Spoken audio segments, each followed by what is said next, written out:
In a video titled 3 Effective Spiritual Practices to Build Energetic Momentum on Your Path, the link will be in the description below if you haven't watched it yet, we have introduced journaling as being an important tool for personal growth. Most of us are familiar with journaling, we have heard of it, and even if we do not journal on a daily basis, we have at least given it a try. As I recently discovered while working with different people and suggesting to them journaling, it would seem that we associate this practice with writing sentences about what happened in our day and just doing it daily. Unless we want to keep a log about our life, this quickly makes journaling boring, and after some time it shouldn't be surprising that most people quit it. Anyway, let's be clear about it. There isn't a right or wrong way to do it. What matters is that it feels right for us. In this video, however, I want to share with you a different perspective on journaling, the reason why it has an immense potential to help us grow as people, but also how journaling helps us find answers to our burning questions. First of all, it's obvious that most of us are not given a voice. We have grown up feeling like our feelings and thoughts have no validity, and as a result, we go about our lives feeling rather compressed by all the things we contain. Another factor that contributes to this feeling of compression is that most of us have been mocked or betrayed by people we trusted.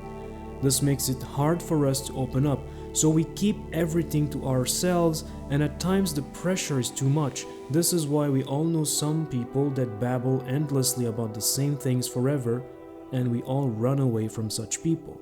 Also, not everybody has the luxury to have genuine, sincere people around them.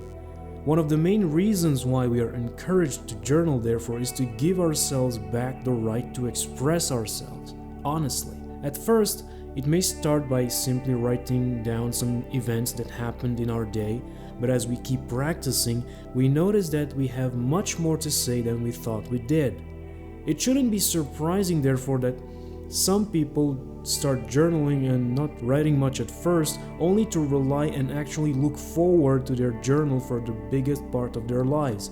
This is the first reason we journal, to give ourselves the space to let things out, the right to have a voice again, and the time to process our feelings.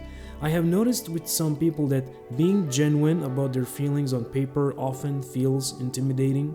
When I asked about it, some of them told me that when they were younger and would write or draw things, their parents would look into those things and make them feel embarrassed for expressing themselves. Obviously, as parents, we want to make sure that our children are not entertaining unhealthy thoughts they may have gathered from unhealthy influences, but even then, we should be tactful about how we approach the situation because children are sensitive. Our subconscious patterns are formed during childhood. One simple sentence can either break or make a child. When a child is shut down for expressing an unconventional idea, this child will try hard to fit in and turn into another pawn. If you notice some reluctance to open up in your private space, therefore, acknowledge it. And if it could help, maybe looking into the cause of it would ease the process. Anyway, just understand that when you journal, it's your private space, and unless you let others stuff their nose into your own business, there's no need for you to worry about it. No one will know what you write about. It's private. Be as honest as you can with yourself and express yourself. If it helps at first, you can get rid of what you wrote after letting it out. The goal is to get that engine up and running again. Find your voice and own it. After this stage, it's not uncommon to observe that we actually enjoy expressing ourselves and just letting things out. If we could barely write 5 sentences, now we manage to fill page after page almost effortlessly. If you want, you could use your phone and voice record yourself too. Sometimes it's easier to just talk, especially when an insight hits us by surprise and we have so much to say that we fear we may forget it. Once we have gotten into the habit of expressing ourselves more freely, the next step is to learn to look at our experiences with more calmness.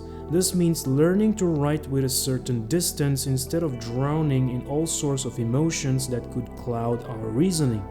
What this allows us to do is to look at the situation we're writing about from different perspectives.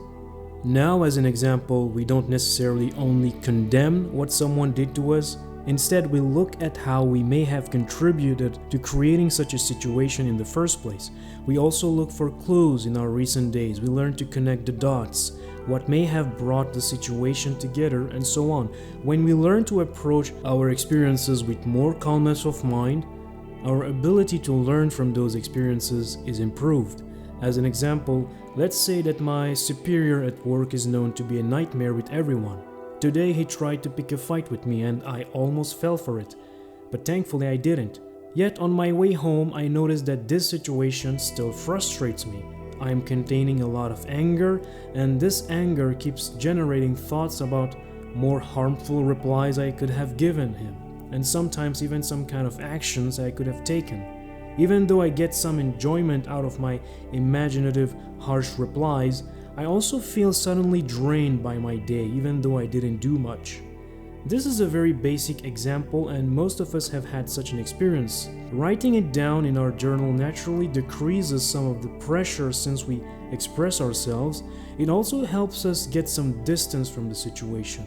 And once we do, with a calmer mind, we can evaluate the experience and ask ourselves, what did this teach me? How did I feel when I was angry? If I followed this anger, what would have been the consequences of my action? Maybe I would lose the job, that's fine, but what about me personally? How does this anger affect me? Who does my anger hurt the most? Is this a healthy habit?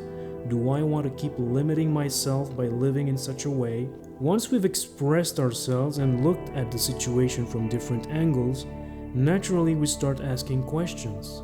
When we ask questions and really look at situations from different angles without biases or prejudice, we open ourselves to receiving answers.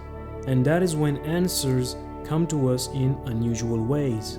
Maybe the next thing that could happen is that we go through a similar situation, but this time we choose not to react based on our past habits because we have become more self-aware.